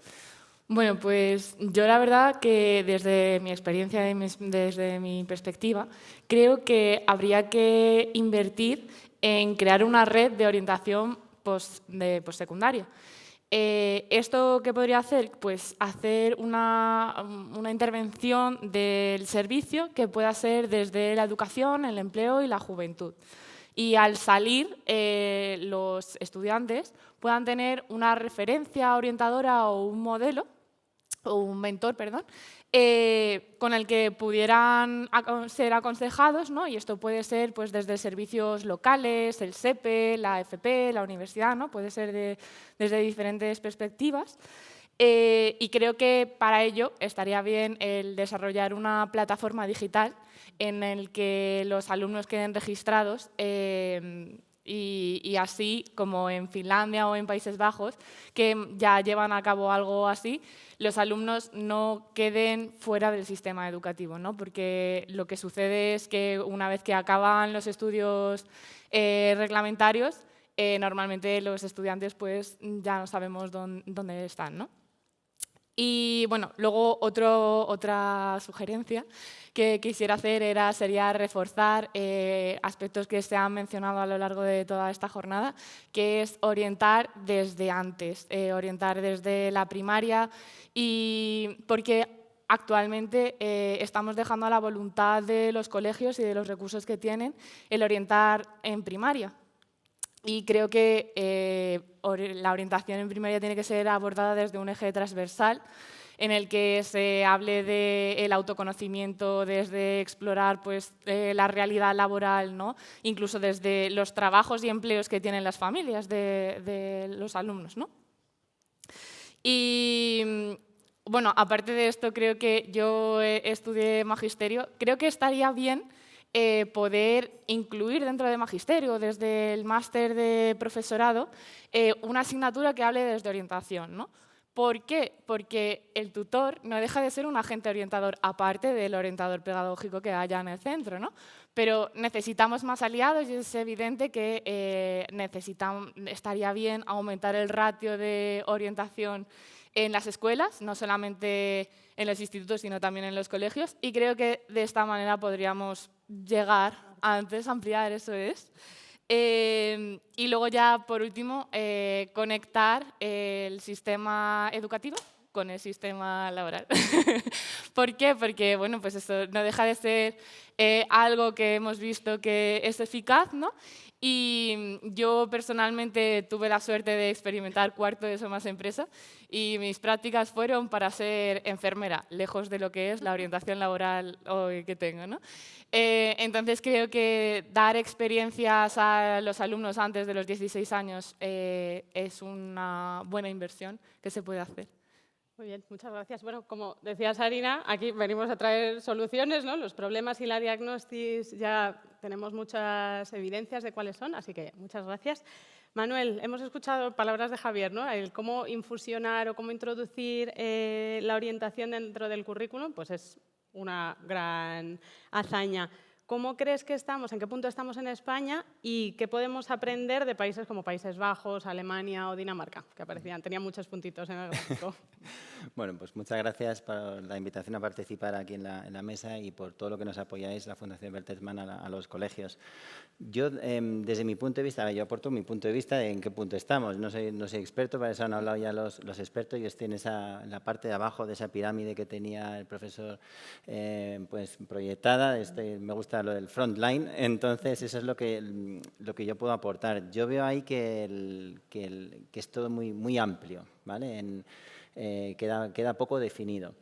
Contamos con un profesorado que tiene mucha experiencia laboral no docente. En el informe de la OCDE, basado en la encuesta TALIS, que recientemente se publicó y se ha visto también en los medios, contamos con un 75% de profesores que tienen experiencia laboral no docente y pues es más de un 30% tiene entre 6 y 20 años de experiencia laboral no docente.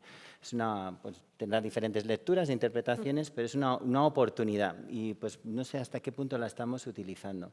Es verdad que los profesores son muy hábiles a la hora de hablar de aplicaciones prácticas de sus asignaturas y luego en el aula hacen cosas súper chulas de cómo se utiliza esto, dónde se aplica y pues bueno, todos se nos ocurren ejemplos de matemáticas, de ciencias, ¿no? Y de tecnología, pero no sé si lo estamos haciendo en todas las asignaturas desde edades tempranas, como decía María, y de forma consistente. Y ahí es donde probablemente haga falta algo más.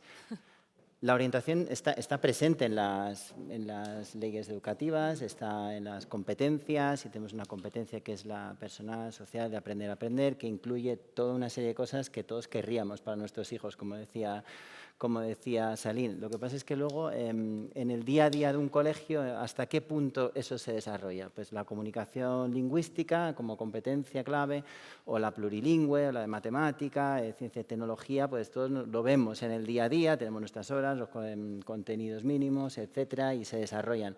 Pero, ¿qué pasa con la gestión de la incertidumbre, con la educación para la salud mental, física, el aprender a aprender, esa metacognición y luego cómo crean sus propios proyectos de vida?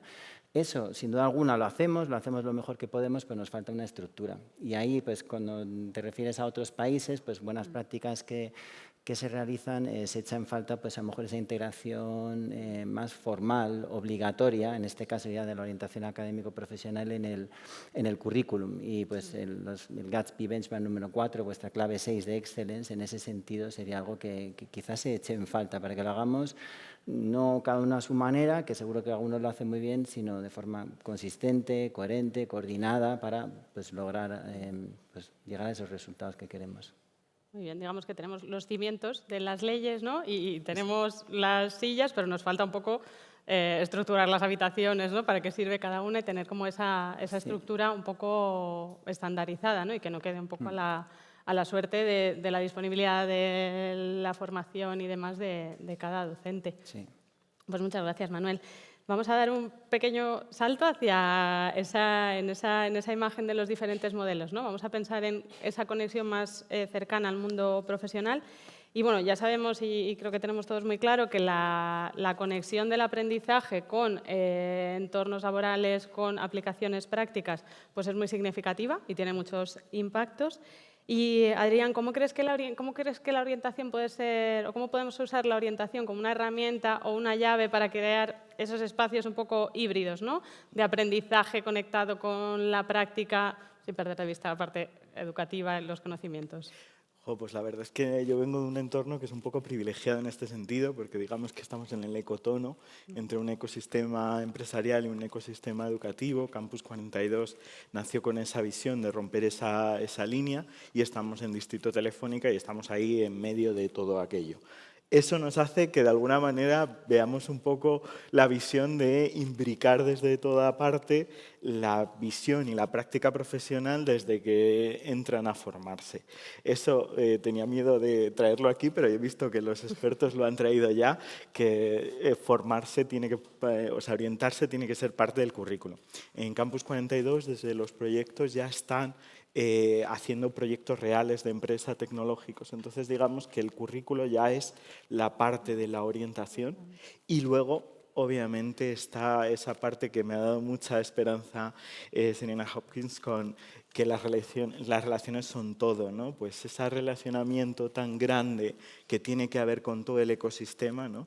Esa llamada a ser más vikingos que hacía Javier Valle, de decir, bueno, es que todo es de la comunidad y tenemos que imbricar ese top-down y bottom-up, hace que de repente todo cobre práctica y todo cobre sentido, ¿no? Que los estudiantes puedan ver directamente a un científico de datos o a un experto en ciberseguridad, les va a hacer entender cuál es la orientación. No solo es la parte de hacer el proyecto y ver cómo pueden hacer un troyano, sino ver cómo se gestiona ese troyano viendo un referente ahí y luego también poder entender qué es lo que las empresas están ahora mismo viendo en eso, ¿no? Y tener desde las grandes empresas hasta las pequeñas startups que están haciendo cosas increíbles. Muy bien, pues muchas gracias. Digamos que los agentes están, ¿no? Pero tenemos que tender como esos puentes, esas relaciones y estrecharlas. Elsa, en España tenemos una de las tasas de desempleo juvenil más altas de la Unión Europea. Sabemos, porque a día de hoy ya todos sabemos, que la orientación es parte de la solución. ¿Qué dicen los jóvenes de esto? ¿Qué medidas habéis propuesto en algunos de los informes que habéis presentado y publicado? Pues justamente cuando me preguntaste para la mesa, ¿no? Y te dije, voy a mirar en los documentos, efectivamente habíamos hecho un informe que se llamaba Estatuto del Trabajador del Futuro, en el que pues, la juventud lo que hacía eran propuestas para ese mundo laboral, no solo el estatuto en sí, ¿no? Sino qué queremos para el futuro del trabajo. Y en la primera medida del primer bloque era fortalecer y fomentar la orientación. Era la primera de todas. El primer bloque era empleo joven y formación. Aparte de esta primera medida, también pedían que hubiera una mayor ejecución de programas de orientación laboral, pero sobre todo, por resumir un poco lo que se pedía en las diferentes medidas, ya tuvieran la palabra orientación o no directamente, es que sea un derecho efectivo, ¿no? del alumnado. Es decir, que no pueda depender de que estés en un colegio privilegiado en el que hay varios orientadores o estés en un colegio, como me acaba de llegar además un mensaje del AMPA, del colegio de mi hija, en el que dicen que la orientadora tiene este año menos horas, ¿no? Entonces, es sobre todo eso, ¿no? Que sea un derecho efectivo y que sea también una forma de entender que los alumnos son niños, son personas, ¿no?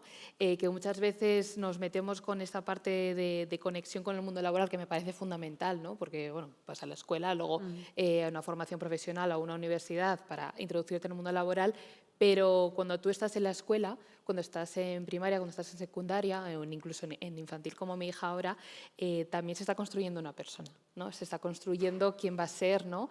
Más allá de ese futuro profesional Y ahí es donde se ve realmente la diferencia entre pues, aquellos colegios que tienen, ¿no?, ese privilegio de tener más orientadores, de tener una apuesta clara por lo que es la orientación, y los que no es que no lo hagan porque no quieren, sino porque no tienen los recursos.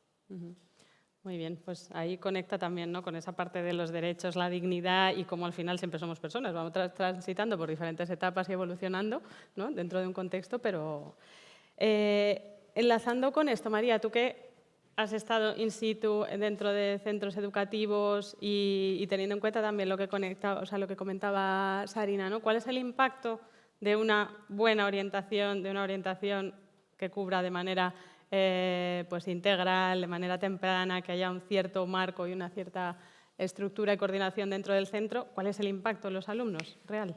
Creo que el mayor impacto es la percepción que tienen los alumnos del orientador. Y es que, como yo también he estado en un centro en el que me siento privilegiada porque el departamento de orientación constaba de 14 personas y entonces era un orientador por curso, el alumnado crecía con un orientador y no se topaba con un orientador en secundaria, ¿no? Entonces, yo creo que eso es muy importante para el acompañamiento personal, emocional, académico, educativo, ¿no?, para el alumnado. Y creo que también que el eje vertebrador de la escuela fuese el departamento de orientación permitía al profesorado tener una visión pedagógica que a lo mejor en sus funciones se hubiese perdido. ¿Se entiende, no? Sí, perfectamente. Muchas gracias. Manuel, siguiendo, tirando un poco de este hilo, ¿no?, de cómo convertir a todos los docentes en... Bueno, no convertir a los docentes, bueno, sí que haya como ese híbrido, ¿no?, de docentes, orientadores o no perder esa capa. ¿Crees que la normativa deja suficientemente claro ese mandato o que hay espacio de mejora o incluso desde los centros educativos, desde los equipos directivos, jefatura de estudios y demás? ¿Cómo se puede realmente permear a todos los docentes, todas las asignaturas y que no piensen que esta conexión con el mundo profesional, incluso a la hora de organizar visitas, charlas con profesionales y demás, que no sea algo ajeno a ellos y que no sea solo una cuestión del Departamento de Orientación, sino transversal? Sí, pues yo creo que hay que institucionalizarlo, hay que formalizarlo. Es decir, nos hace falta un marco en el que todos sepamos que nos tenemos que mover. Al final, orientar desde la asignatura, generar esa proyección de la asignatura hacia el futuro, que responda a la pregunta que tenía Salim puesta ahí de ¿esto para qué sirve?, va en beneficio de todos. Es decir, no se trata ahora de quitarle horas al profesor de física para que vengamos de orientación a dar charlas, pasar cuestionarios, sino se trata de generar pues, un contexto para la asignatura y al fin y al cabo hacer significativo el aprendizaje de los alumnos. Es un win-win en este sentido, pero eso hay que formalizarlo de alguna manera. Es decir, ahora mismo pues sí, tenemos esas competencias clave, se puede hacer, o sea, lo que hay ahora mismo no es que sea una barrera, un impedimento, pero si sabemos que es importante que los profesores pues, traigan a los padres al colegio, que asesoremos a los padres, que los niños puedan hablar con los profesores, con sus orientadores, que hagan prácticas, visiten ferias de empleo, ferias universitarias, que hagan ejercicios de autoconocimiento, que sepan tomar buenas decisiones. Si sabemos que todo eso hay que hacerlo, la pregunta es, o sea, ¿qué hacemos para garantizarlo? Que no quede a discreción, como decíais, de pues, la apuesta de un colegio, de un orientador, de unos profesionales o de que tengan medios o unos recursos u otros, sino garantizar una orientación de calidad para todos. Y ese es el hueco que falta, ese es el puente que hay que tener y pues, un modelo de calidad como Excellence, para mi gusto, pues bueno, es verdad que podría ayudar a rellenar eso, pero hace falta pues, bueno, un nivel de concreción mucho mayor y recursos también para hacerlo, evidentemente. Muy bien. Adrián, concretando en Alemania, por ejemplo, es uno de los países en los que la relación entre los agentes, los servicios de empleo colaboran con los centros educativos estrechamente. De hecho, en este escenario hemos escuchado esa práctica. ¿Cuánto de cerca o lejos crees que estamos en España y cómo crees que se podría dinamizar o potenciar un poco esa relación? Pues creo que estamos empezando, ¿no?, en este área. El Campus 42, Málaga, Urduliz y en Barcelona está en partenariado público-privado con las administraciones locales y ya se hace un trabajo en ese sentido. Pero creo que es importante visualizar y pensar en más cosas y tener más ambición en esa visión de construir incentivos y construir redes que lleven a que todos los diferentes agentes que podemos participar de la orientación estemos ahí. Por los centros de 42 pasan, por los campus pasan 10.000 personas que se forman en ciber, en IA, y muchas veces nos encontramos con que al final aquello acaba siendo para los y las más cafeteros en el sentido de la gente que tiene esa voluntad. Y hay muchas veces que necesitamos posicionar incentivos claros para que los centros educativos puedan llegar a todos los sitios.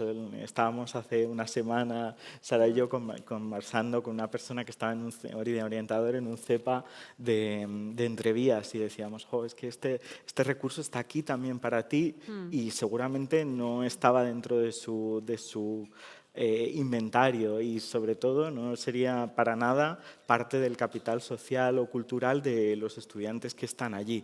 Y creo que eso es en lo que debemos trabajar, en abrir cada vez más estas oportunidades y estas redes de recursos, porque los recursos, como nos decía Sirena Hopkins, tenemos un coloso de información y de recursos, pero el deslavazarlos, hacer las conexiones, realmente conectar esos recursos es donde tenemos que hacer el trabajo.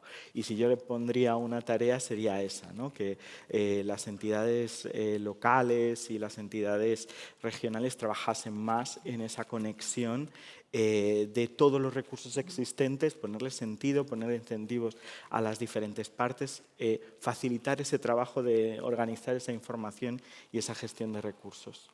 Muy bien, tenemos en el público a personas de diferentes ayuntamientos, comunidades autónomas, así que mensaje enviado. Elsa, teniendo en cuenta esos postulados de los organismos supranacionales que, como decía Javier, son muy importantes, ¿no?, para entender el contexto en el que vivimos y nos movemos.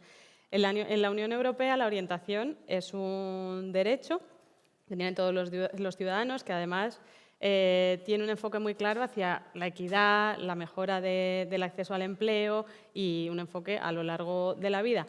Pero ¿cómo se puede hacer esto realidad en propuestas y qué podemos hacer para democratizar de alguna manera esa orientación? Que viene saliendo ya. Pero... Sí, o sea, bueno, yo creo, por resumir un poco, ¿no? Porque yo creo que lo que me preguntas ha ido, ¿no?, como tocando diferentes patas, ¿no?, las diferentes intervenciones.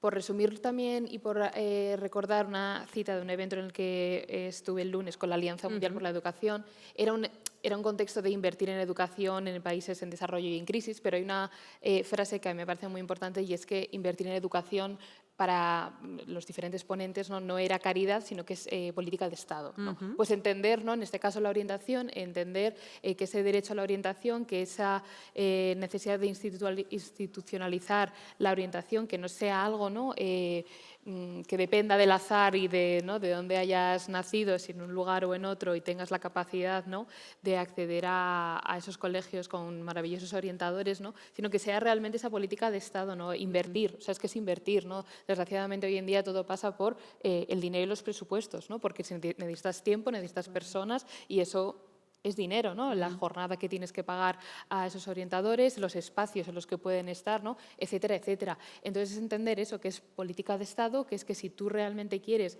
no solo que los jóvenes no tengan esa alta tasa de desempleo, sino que cuando encuentren un empleo también se sientan realizados, puedan, ¿no?, aportar a ello, ¿no?, porque de nada sirve que tengas una tasa de desempleo muy pequeña si luego tienes una gran renuncia, ¿no?, o problemas de salud mental, etcétera, etcétera, ¿no? No vamos a hablar de cosas negativas, ¿no?, pero las hay ahí. Entonces, al fin y al cabo es tener claro que hay que invertir y también me ha gustado mucho nuestra idea de redes, ¿no?, de entender que la orientación es algo que también pasa por tener una fuerte red de personas que entienden la importancia de esto, ¿no?, desde el sector público, el sector privado, pero también sociedad civil, ¿no?, parte más académica, ¿no?, sino poder, ¿no?, pues ir empujando poco a poco y entender que si las redes no somos nada, ¿no?, en muchas cuestiones, ¿no?, desde la energética hasta la orientación.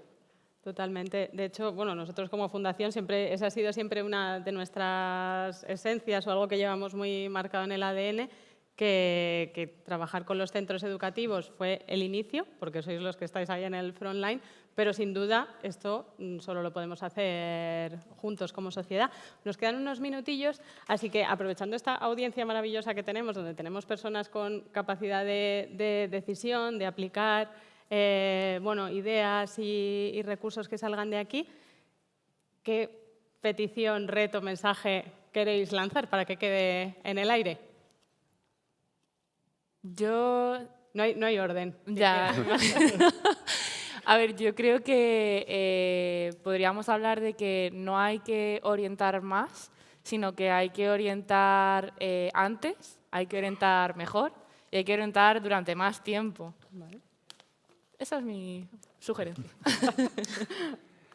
Yo pido la Carta de los Reyes Magos, pido ese nivel de concreción, ¿vale? Una regulación, que esto se formalice y que luego contemos con los medios, véase, pues hablaba Elsa de pues, espacios, orientadores, etcétera, de personas que efectivamente lo puedan hacer y llevar a cabo, que nos podamos centrar en cosas importantes sin que a lo mejor sean urgentes en el día a día, porque luego más adelante, años después, sí que se convierten en un problema. Eso es lo que yo pido, que no tengamos que andar solo interviniendo cuando ya el mal está hecho, sino que podamos trabajar en la promoción y la prevención.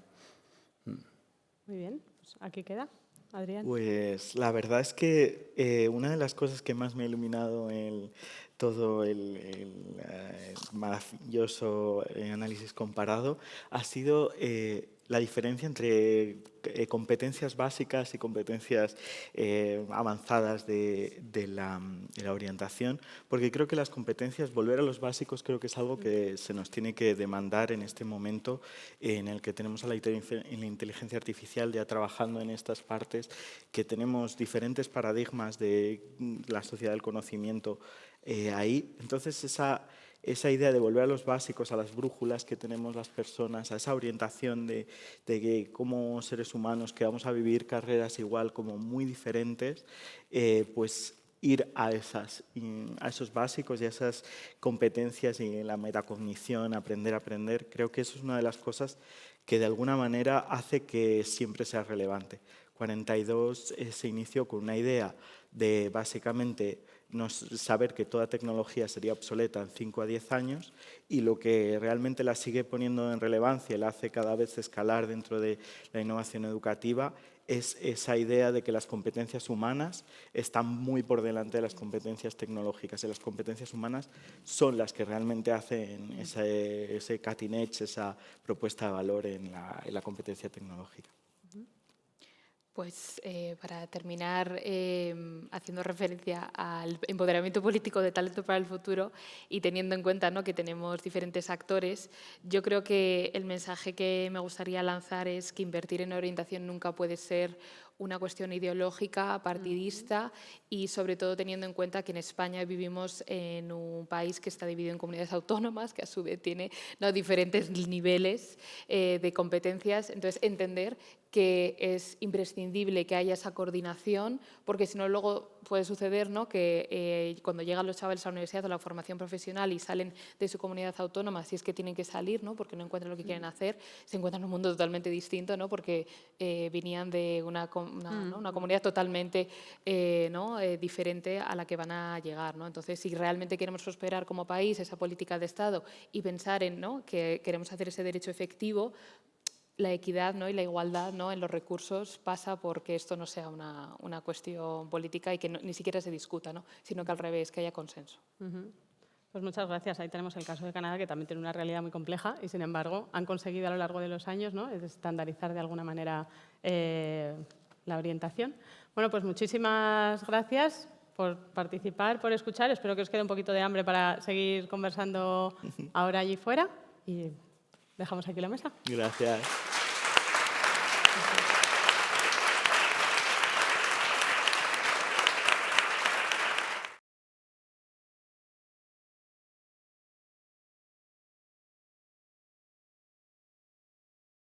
Y bien, llegamos al final del evento. Quería pedir a nuestra directora, Carmen Sermango, que por favor os dirija unas palabras. Carmen.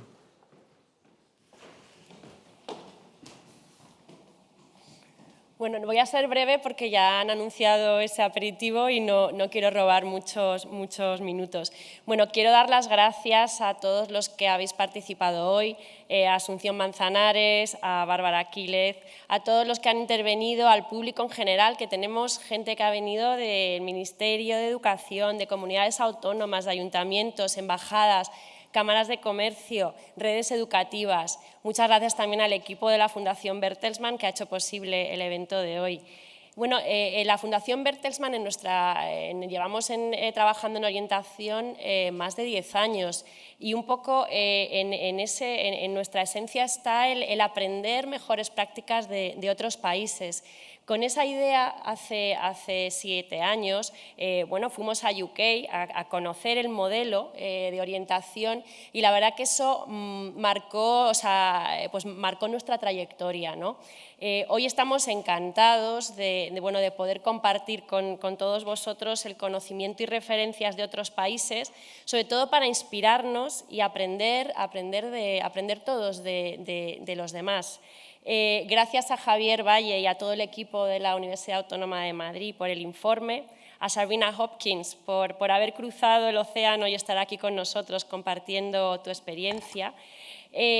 Hoy somos muchas personas que vemos la orientación como realmente una oportunidad para mejorar el futuro de nuestros jóvenes, para tener una mejor educación, para ofrecer mejores oportunidades de empleo y al final tener una sociedad, una mejor sociedad y personas sanas y felices, ¿no?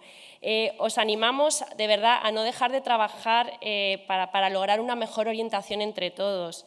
Y os invito a llevar a la práctica al menos uno de las experiencias, de los aprendizajes que hemos conocido hoy, porque todo suma. Puede ser un cambio en la normativa, puede ser una acción en nuestro centro, cambiar la mirada también de cómo la colaboración público-privada. Ojalá España pueda ser dentro de poco tiempo un referente en la orientación para otros, ¿no? Os necesitamos a todos y cada uno de vosotros. Solo con la ayuda de todos será posible. Y un poco cogiendo una frase de Sabrina, no perdamos esta oportunidad. Muchas gracias.